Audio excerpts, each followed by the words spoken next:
ஜெய் சாயிராம். என் அன்பு குழந்தா, யாருக்கும் கிடைக்காத அதிர்ஷ்டம், யாருமே பார்க்காத அதிர்ஷ்டம் இன்று உனக்கு கிடைக்கப் போகிறது. என்னை நம்புகிறாயா? நம்பவில்லை என்றால் இதை முழுவதுமாக கேட்டுப்பார், உனக்கே புரியும். இன்று இரவுக்குள் 2 நல்ல விஷயங்கள் உன் வாழ்வில் நடக்கப் போகிறது. இனி நீ தொட்டதெல்லாம் உனக்கு வெற்றியே. நல்ல நிகழ்வு, நல்ல செய்தி, அதிர்ஷ்டகரமான நாள் என்பது பண வரவால் தான் நடக்கப் போகிறது, நிகழப்போகிறது என்று நினைக்காதே. அதிர்ஷ்டம் என்பது, நல்ல நிகழ்வு என்பது, நல்ல செய்தி என்பது உன்னுடைய எண்ணத்தில் தான் இருக்கிறது. உன் எண்ணம் எப்படி இருக்கிறதோ அதை பொறுத்துதான் உனக்கான நாள் அமையும், உனக்கான வாழ்வும் அமையும். மற்றவர்களுக்கு உதவி செய்தால், தேவை என்று வருபவர்களுக்கு தயங்காமல் உதவினால், அந்த இறைவனே உன் கண்முன் வந்து காட்சி கொடுப்பார். என்னதான் செய்தாலும், நித்தம் நித்தம் பிரார்த்தனை செய்து கொண்டே இருந்தாலும், சாயியே சர்வதம், சாயியே சத்தியம் என்று வாழ்ந்து கொண்டிருந்தாலும், பிரச்சனைக்கு மேல் பிரச்சனை வந்து கொண்டே இருக்கிறதே. நீங்கள் என்னோடு இருந்து கொண்டிருக்கிறீர்களா அல்லது வேறு எங்கேனும் சென்று விட்டீர்களா என்று என்னிடம் கேள்வி மேல் கேள்வி எழுப்பிக் கொண்டே இருக்கிறாய். நீ எங்கே சென்றாலும், நீ எந்த வேலைகளில் ஈடுபட்டாலும், நீ பார்க்கும் ஒவ்வொரு ஜீவராசிக்குள்ளும் நான் இருந்து கொண்டுதான் இருக்கிறேன். நான் உன்னை சூழ்ந்து எப்பொழுதும் இருந்து கொண்டுதான் இருக்கிறேன். என்னுடைய குரல் உன் செவிகளில் கேட்டாலும் கூட, உன் மன போராட்டத்தால் பிரச்சனைகள் சூழ்ந்து இருப்பதால் அதை உணர்ந்து கொள்ள முடியாமல், யாரும் உதவிக்கு இல்லை என்று ஏக்கத்தோடு இருக்கிறாய். அதனால் உன்னால் எதையுமே புரிந்து கொள்ள முடியாமல் நிற்கதியாய் நிற்பது போல நிற்கின்றாய். எப்படி இருந்தாலும், நீ என்னதான் செய்து கொண்டிருந்தாலும், என்னுடைய அழுத்தமான குரல் உன் செவிகளில் கேட்கப் போகிறது. அப்பொழுது நான் உன் அருகில் இருக்கிறேன், உன்னுள் தான் இருக்கிறேன், உன்னை சுற்றிதான் இருக்கிறேன் என்பதை நீ தீர்க்கமாக புரிந்து கொள்வாய். எனது பார்வைக்கு மிஞ்சிய சக்தி என்று எதுவுமே இந்த உலகத்தில் இல்லை. நான் எப்பொழுதும் உன்னை கவனித்து கொண்டுதான் இருக்கிறேன். என் பார்வை எப்பொழுதும் உன் மீது இருந்து கொண்டுதான் இருக்கிறது. எதுவுமே மாறவில்லை, எந்த மாற்றமும் நிகழவே இல்லை என்று நீ வருத்தப்படுவதால் எந்த ஒரு மாற்றமும் நிகழப்போவதே இல்லை. நடப்பது நடந்தேதான் தீரும், வருவது வந்தேதான் தீரும், கடக்கப் போவதை கடந்தேதான் ஆக வேண்டும். நான் உன்னோடு இருந்து கொண்டிருக்கும் பொழுது நீ எதற்காக வருத்தப்பட்டு கொண்டே இருக்கிறாய்? முழு நம்பிக்கை இருப்பவர்களுக்கு நான் எப்பொழுதும் அவர்களுடன் இருந்து கொண்டே இருப்பேன். என்ன பிரச்சனையானாலும், என்ன துன்பமானாலும், என்னதான் நடந்தாலும் நான் பார்த்து கொள்வேன். அனைத்தையும் சாயப்பா பார்த்து கொள்வார் என்ற தீர்க்கமான சிந்தனையோடு இரு.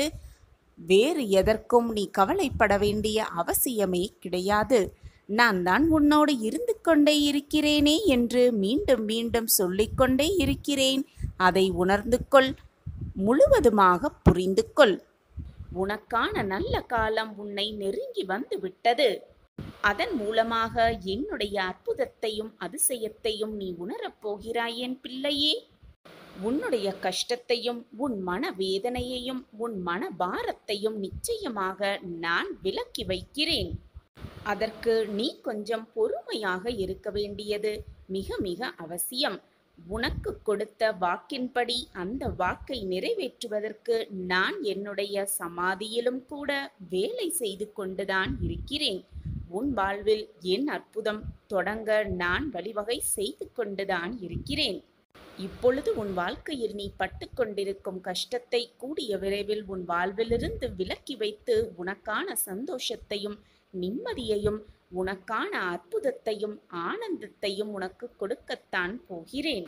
என்னுடைய இந்த வார்த்தை உன் செவிகளில் வந்து எப்பொழுது சேருதோ அந்த நிமிடத்திலிருந்து உனக்கான நல்லது உன்னை நோக்கி வந்துவிட்டது என்றுதான் அர்த்தம். இனி நடக்கப் போவது அனைத்துமே உனக்கு சுபமாகவே இருக்கும். நீ என்றென்றுமே என்னுடைய ஆசிர்வாதத்தோடு வளமாகவும் நலமாகவும் சந்தோஷமாகவும் வாழப்போகிறாய். அதற்கு உன் சாயப்பா நானே சாட்சி. தினமுமே நம்பிக்கையோடு என்னுடைய உதியை உன் நெற்றியில் இட்டுக்கொள். அது மட்டுமல்லாமல் என்னுடைய நாமத்தை வாயால சொல்லிக்கொண்டே இரு, மனதால் உச்சரித்து கொண்டே இரு. நீ தொட்டதெல்லாம் உனக்கு துலங்கும். நல்லது மட்டுமே உன் வாழ்வில் நடக்கும். அதுவும் நிரந்தர நன்மையாகவே இருக்கும். பெருந்தன்மை என்பது என்ன தெரியுமா? உன்னால் முடிந்ததை விட அதிகமாகவே மற்றவர்களுக்கு கொடுப்பதுதான் பெருந்தன்மை. பெருமை என்பது உனக்கு தேவையானதை விட மிக மிக குறைவாக எடுத்துக்கொள்வதுதான் பெருமை. உன்னோடு நான் இருக்கிறேன் குழந்தையே. இனி உன் கஷ்டங்கள் எல்லாம் உன்னை விட்டு விலகும் நேரம் நெருங்கிவிட்டது. வாழ்க்கையில் நீ அனுபவித்த வேதனை, துயரம், சோதனை மற்ற எந்த இக்கட்டான நிலையை வேறு யாராவது அனுபவித்துக் கொண்டிருந்தால் அவர்களுக்கு உன்னால் முடிந்த உதவிகளை செய்து கொண்டே இரு. எப்பொழுதுமே செய்து கொண்டே இரு. தர்மங்களில் தலையாயது உதவிதான். தேவைப்படுபவர்களுக்கு உதவுவது. அவர்களின் உதவியற்ற நிலைமையை பார்த்து ஏளனம் செய்யாதே, சந்தோஷப்பட்டும் கொள்ளாதே. யாரேனும் உனக்கு தீமையை செய்தாலும் அதற்கு பழிக்கு பழி வாங்க வேண்டும் என்று நினைக்காதே. அவர்களுக்கு நீ ஏதேனும் செய்யும்படி காலம் பணிந்தால் உன்னால் இயன்ற நன்மையை செய். அது உன் வாழ்க்கைக்கு ரொம்பவே நல்லது. வருவது வரட்டும். உறுதியாக எப்போதும் நிதானத்துடனும் நம்பிக்கையோடும் செயல்பட்டு பார். அப்போது நீ மிகுந்த பலனை நிச்சயமாக அடைவாய். நான் உன்னோடு இருக்கும்போது ஏன் அப்படி நடந்து விடுமோ, இப்படி நடந்து விட்டால் என்ன செய்வது என்று என் நேரமும் கவலைப்பட்டு கொண்டே இருக்கிறாய்? ஒரு காரியத்தில் ஏமாற்றமோ தோல்வியுற்றாலோ வருந்தி விடாதே. அதில் பெற்ற அனுபவத்தை கொண்டு அடுத்த முயற்சியில் திறம்பட செயல்பட்டு கொண்டே இரு. ஓடிக்கொண்டே இரு, போராடிக்கொண்டே இரு. வெற்றியை நிச்சயமாக உன்வசமாக்கிக் கொள்ளலாம். மீண்டும் மீண்டும் தோல்வியடைந்தால் ஏன், எங்கு தவறு செய்கிறோம் என ஆராய்ந்து பார். தோல்வியடைந்தால் வாழ்க்கை முடிந்துவிட்டது என்று அர்த்தமே இல்லை. எனவே எதற்காகவும் அஞ்சாதே. இந்த நிலையும் உனக்கு மாறும். நீ விரும்பும் அனைத்தும் கிடைக்கும். எனவே கவலையே கொள்ளாதே. நீ நினைப்பதற்கு மேலாக உன் வாழ்க்கையில் உன்னை உயர்த்துவதற்காகவே நான் வேலை செய்து கொண்டிருக்கிறேன் என்பதை எந்த நொடியும் மறந்தே விடாதே. கூடிய விரைவில் என்னுடைய அற்புதம் உன் வாழ்வில் ஆரம்பித்துவிடும். உன்னை யாரெல்லாம் அளவைத்து மனம் நோகும்படி நடந்து கொண்டார்களோ அவர்களுடைய ஆட்டத்தையெல்லாம் அடக்கும் நேரம் வந்துவிட்டது. இனி என்னுடைய ஆட்டத்தை நீ கண்குளிர பார்க்கத்தான் போகிறாய். உன்னுடைய கவலைகள் எல்லாமே ஒவ்வொன்றாக மாறப்போகிறது.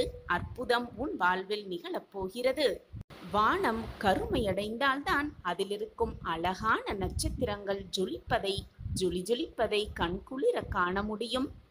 அதே போல உன் வாழ்க்கையிலும் துன்பங்கள் உன்னை சூழ்ந்து கொண்டிருக்கிறது என்றால் உன் வாழ்வு மிக பிரகாசமாக மாறப்போகிறது.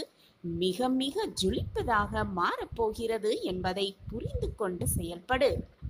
உனது குருவாகவும் நானே இருப்பேன். உன் தாயாகவும் தந்தையாகவும் அனைத்துமாகவும் நானே இருந்து உனக்கு செய்ய வேண்டியதை, உனக்கு வழங்க வேண்டியதை கொடுத்து கொண்டே இருப்பேன், வழங்கிக் கொண்டே இருப்பேன்.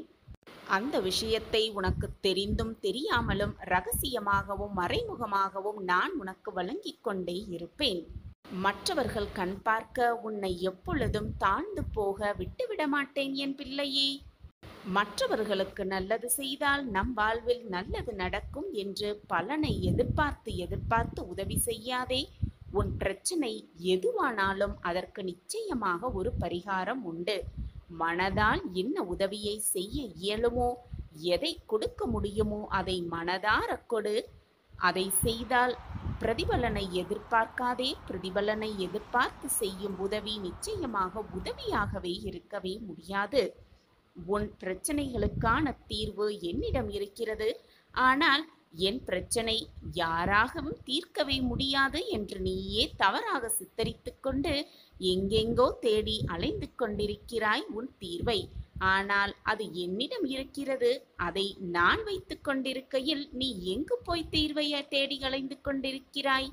உன்னை காயப்படுத்த வேண்டும் என்று சிலர் உன்னிடம் வந்து பேசிக்கொண்டுதான் இருக்கிறார்கள். அதற்காக உனக்காக கூறப்படும் அந்த சொற்களுக்காக வருந்தாதே.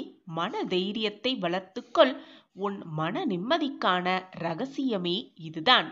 என் அன்பு குழந்தையே, வெகு நாட்களாக நீ என்னிடம் கேட்ட ஒன்றை நான் உனக்கு தரப்போகிறேன். நான் கண்டெடுத்த பொக்கிஷம். உன் வேண்டுதல் எப்படி தோற்று போகும்? நீ உன் கடமையை திறம்பட செய்து கொண்டே இரு.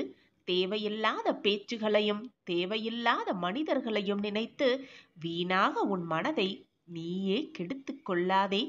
உன்னுடைய பலம் மிகுந்த அந்த ஆற்றலை வீணாக தேவையில்லாத சொற்களுக்கும் தேவையில்லாத மனிதர்களிடம் செலவழிக்க எண்ணாதே என் குழந்தையே.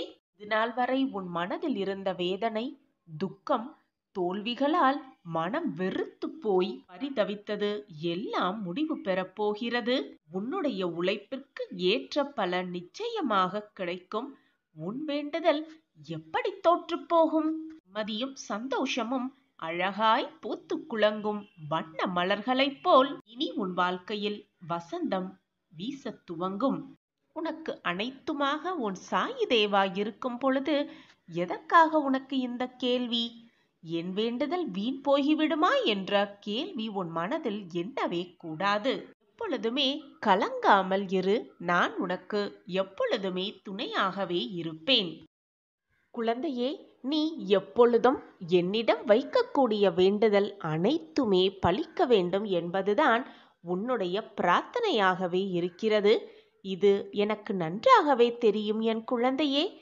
உனக்கு எந்த நேரத்தில் எதை செய்ய வேண்டும், எப்படி செய்ய வேண்டும் என்று எனக்கு தெரியும். உன்னை படைத்தவனுக்கு தெரியும். எனவே என் குழந்தையை எப்பொழுதும் வந்து எனக்கு இதை கொடுங்கள் சாயப்பா, என் வாழ்க்கையை இப்படி மாற்றிவிடுங்கள் சாயப்பா என்று என்னிடம் வந்து இதை கொடுங்கள் அதை தாருங்கள் என்று கேட்காமல், சாயிநாதரே, என் வாழ்க்கைக்கு எது நன்மையோ அதை எனக்கு ஆசிர்வாதமாக கொடுத்தாலே நான் மிகவும் சந்தோஷமாக இருப்பு. இப்படி மாற்றி வேண்டிப்பார், இப்படி பிரார்த்தனை செய்து பார். நீ நினைத்ததை விட 10 மடங்கு மேலாக நான் உனக்கு திருப்பி தருவேன்.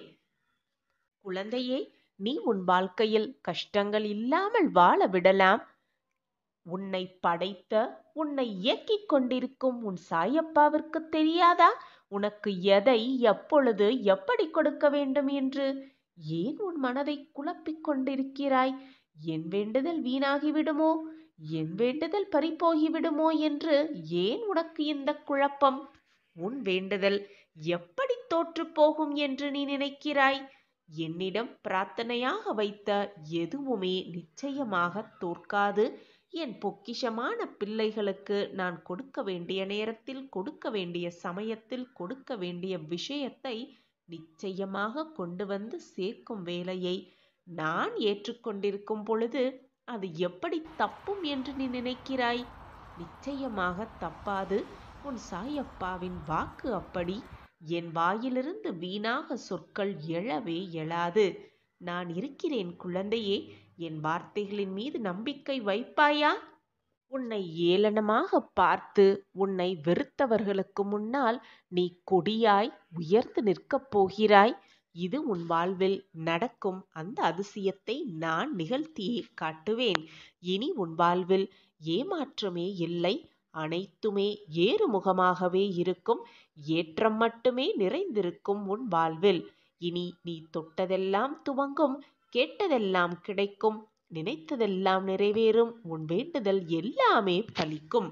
எது உன்னை விட்டு விலகினாலும் நகன்றாலும், யார் உன்னை விட்டு விலகினாலும் சென்றாலும், நான் உன்னை எப்பொழுதும் கைவிடவும் மாட்டேன், உன்னை விட்டு விலகவும் மாட்டேன்.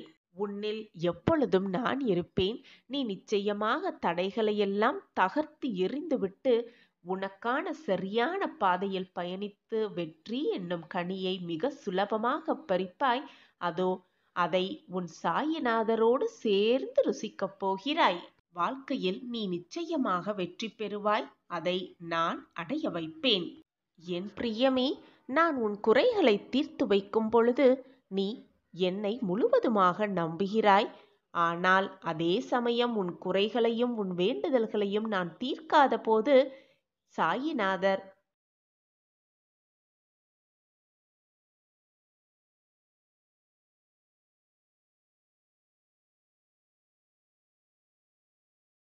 என் பிரியமான கண்மணி மேல் முழுவதுமாக நம்பிக்கை வைத்திருக்கிறேன் என்றுதான் அர்த்தம். நீ வாழ்க்கையில் ஜெயிப்பாய், நிச்சயமாக. தீர்த்து வைக்காமல் கொஞ்சம் தாமதப்படுத்துகிறேன் என்பதை புரிந்து கொள். எப்பொழுதுமே நம்பிக்கை நிறைந்த ஒருவர் யார் முன்னிலையிலும் எப்பொழுதும் மண்டியிடுவதே இல்லை. நீ என்னுடைய பொக்கிஷம் அல்லவா? உனக்காக மற்றவர்களிடம் போய் எதற்காகவும் மண்டியிடாதே. நீ மண்டியிடவும் மாட்டாய்.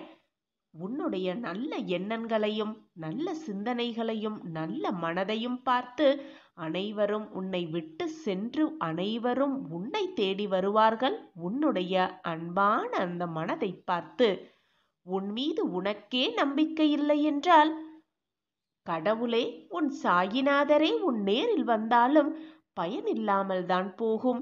எனவே என் குழந்தையே, முதலில் உன் மீது நம்பிக்கை வை, உன் வாழ்க்கை மீது நம்பிக்கை வை, உன்னில் இருக்கும் உன் சாயப்பா மீது நம்பிக்கை வைத்துக் கொண்டே இரு.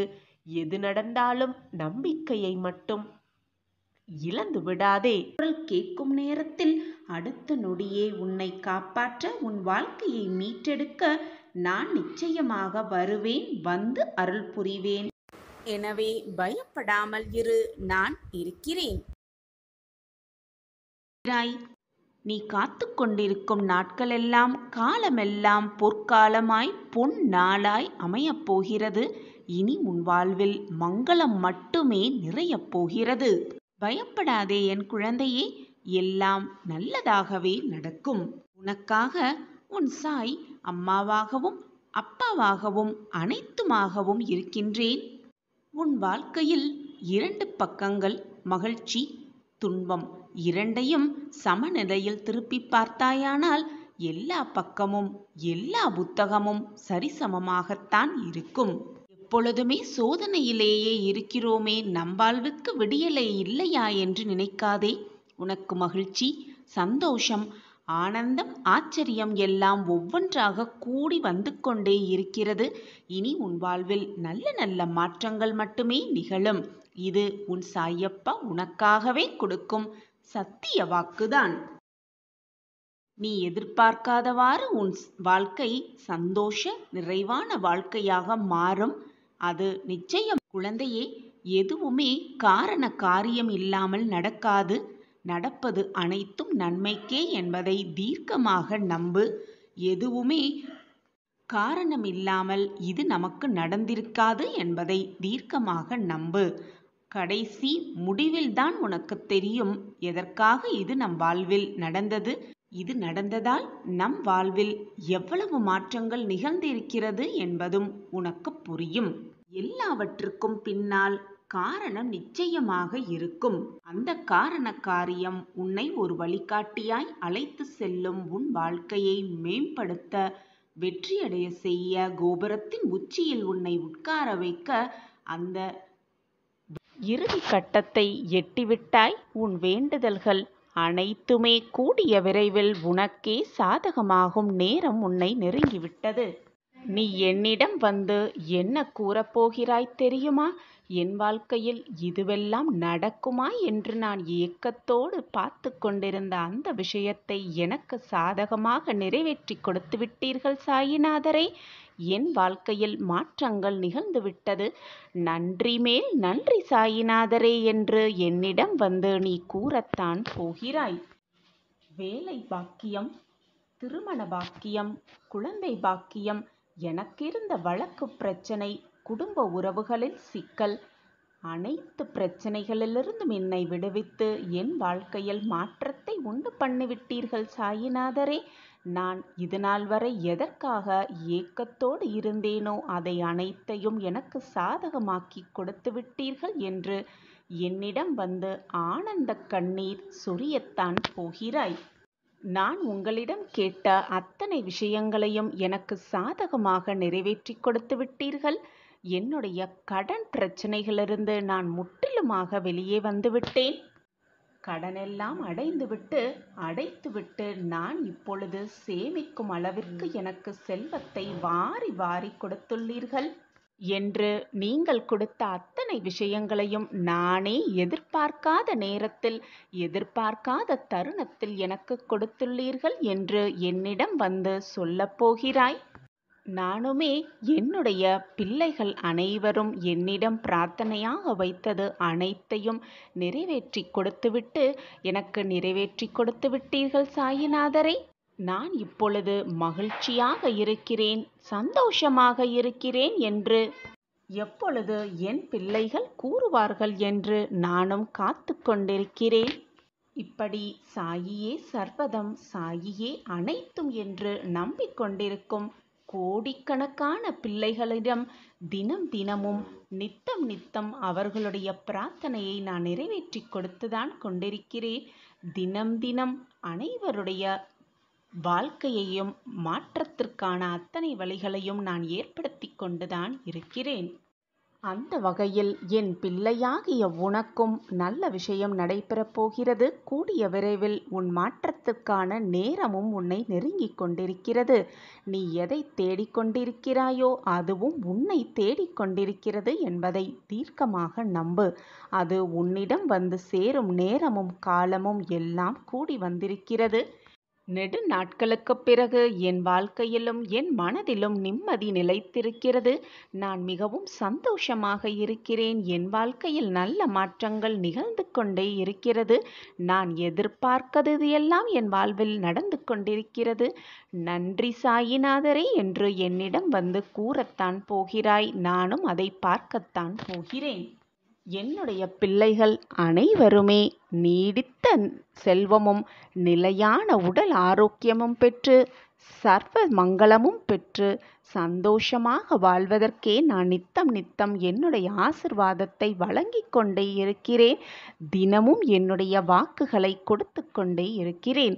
நான் கொடுக்கும் வாக்கு எப்பொழுதுமே பொய்யாகாது. என்னை நம்பியவர்களை நான் விட்டு கொடுத்ததும் இல்லை, அவர்களை விட்டு சென்றதும் இல்லை, என்னை விட்டு விலகி போகும்படி நான் அறிவுறுத்தியதும் இல்லை. இந்த பிரபஞ்சத்தில் நீ எங்கு இருந்தாலும் உனக்கு தேவையானது அனைத்தையும் நான் செய்து கொடுப்பேன். நீ நினைப்பதற்கு மேலாகவே உனக்கு நடத்தி காட்டுவேன். சர்வ நிச்சயமாக இது உன் வாழ்வில் நடந்தே தீரும். உன் கஷ்டத்திற்கான இறுதி கட்டத்தை எட்டிவிட்டாய். என் பிரியமே, வரலாற்றில் வெற்றி பெற்றவனும் இடம்பெற முடியும், தோல்வி அடைந்தவனும் இடம்பெற முடியும். ஆனால் வேடிக்கை பார்ப்பவனால் ஒருபோதும் இடம்பெறவே முடியாது. நீ வெற்றி பெற்றவனாக இரு அல்லது தோல்வி அடைந்தவனாக இரு. எப்பொழுதும் வேடிக்கை மட்டும் பார்த்து கொண்டே இருக்காதே. இது உன் வாழ்விற்கு நல்லதல்ல. நீ வாழ்க்கையில் செல்ல வேண்டிய இலக்கையும் உன்னால் நிச்சயமாக அடையவே முடியாது. எனவே வெற்றி தோல்வி எது வந்தாலும் சரிசமமாக எடுத்துக்கொள். வெற்றி வந்துவிட்டால் மகிழ்ச்சியாக இரு. தோல்வி வந்துவிட்டால் அது வெற்றிக்கான முதல் படி என்று எடுத்துக்கொண்டு அடுத்த அடியை எடுத்து வைத்து கொண்டே இரு. எப்பொழுதும் மறந்தும் கூட உன் அடியை பின்னோக்கி ஒரு அடி கூட எடுத்து வைக்க எண்ணாதே. உன் சாயப்பா உன்னோடு இருக்கும் வரை நீ கவலைப்படவோ வேதனைப்பட வேண்டிய அவசியமே இல்லை. சாயப்பா இருக்க உனக்கு ஏன் மனக்கவலை? நம்ம எல்லாருக்குமே ஒரு விதமான கேள்வி இருக்கும். ஏன் இந்த உலகத்தில் சில நபர்கள் மட்டும் வெற்றி அடைகிறார்கள், பலர் தோல்வியை மட்டுமே தழுவுகிறார்கள் அப்படிங்கிற கேள்வி எல்லார் மனசிலுமே இருக்கும். அந்த கேள்விக்கான பதில், அந்த ரகசியம் இப்பொழுது புரிந்துவிடும் அனைவருக்குமே. ஒரு ஊரில் மிக சிறந்த வாள் செய்யும் ஒரு மனிதன் வாழ்ந்து கொண்டு வந்தான். அவன் வாள் செய்வதில் மிக தேர்ச்சியும் பெற்றிருந்தான். வாள் செய்வதில் இவருக்கு ஈடு இணை யாருமே இடுக்க முடியாது என்ற தகுதி அவருக்கு நிறையவே அதிகமாகவே இருந்தது. அவர் வாள் செய்வதற்கு ஈடு இணையாக இந்த உலகத்திலோ இந்த ஊரிலோ யாருமே இல்லை என்றும் அளவிற்கு அவர் வாள் செய்வதில் ரொம்பவே தேர்ச்சி பெற்று இருந்தார். அப்படி இருக்கும் பொழுது இந்த செய்தி, பிரபலமான செய்தி, அந்த ஊரின் அரசருக்கு காதில் எட்டியது. உடனே அரசர் அந்த வாள் செய்பவரை பார்த்தாக வேண்டும் என்ற எண்ணம் அந்த அரசருக்கும் வந்தது. உடனே அரசர் தன்னுடைய படை வீரர்களையெல்லாம் அழைத்து வந்து அந்த வாள் செய்பவனை உடனே அரசவைக்கு அழைத்து வாருங்கள் என்ற கட்டளையும் இட்டார் அந்த அரசர். உடனே அந்த காவலாளிகள் அந்த வாள் செய்பவரை அழைத்து வருவதற்காக புறப்பட்டார்கள். அவரை கண்டுபிடித்து அந்த வாள் செய்பவரை அழைத்து கொண்டு அரசவைக்கும் வந்து சேர்ந்தார்கள் காவலாளிகள். அந்த வாள் செய்பவர் மிக பணிவன்போடு அந்த அரசவையில் அரசரை பார்த்து வணக்கம் செலுத்தி கொண்டு பணிவோடு நின்று கொண்டிருந்தார். அவரை பார்த்தவுடன் அரசர் தான் இத்தனை நாட்களாக என்ன கேட்க வேண்டும் என்று மனதில் நினைத்து கொண்டிருந்தாரோ அதை அப்படியே அந்த வாள் செய்பவரிடம் கேட்டே விட்டார் அந்த அரசர். அந்த வாள் செய்பவரை பார்த்து, உங்கள் திறமையின் ரகசியம் என்ன? எப்படி இந்த நாட்டிலே, இந்த ஊரிலே மிக சிறந்த வாளை உங்களால் செய்ய முடிகிறது? அதன் ரகசியம் என்ன என்ற கேள்வியை அரசர் அந்த வாள் செய்பவரிடம் கேட்டார். அப்பொழுது அந்த வாள் செய்பவர் சற்று யோசித்துவிட்டு மிகவும் அமைதியாகவே பதிலுரைத்தார்.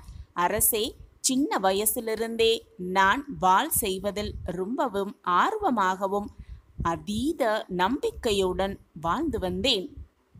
அந்த செயலை செய்வதற்கு நான் மிகவும் நேசிப்பேன். அந்த செயலை செய்வதற்கு எனக்கு மிகவும் ஆர்வம் அதிகமாகவே இருந்தது. அது மட்டுமல்லாமல் நான் வாள் செய்யும் பொழுது நான் செய்யும் வாளுடன் பேச்சுவார்த்தையும் நடத்துவேன். என்னுடைய ஆள் மனதால் அந்த வாளோடு பேசுவேன்.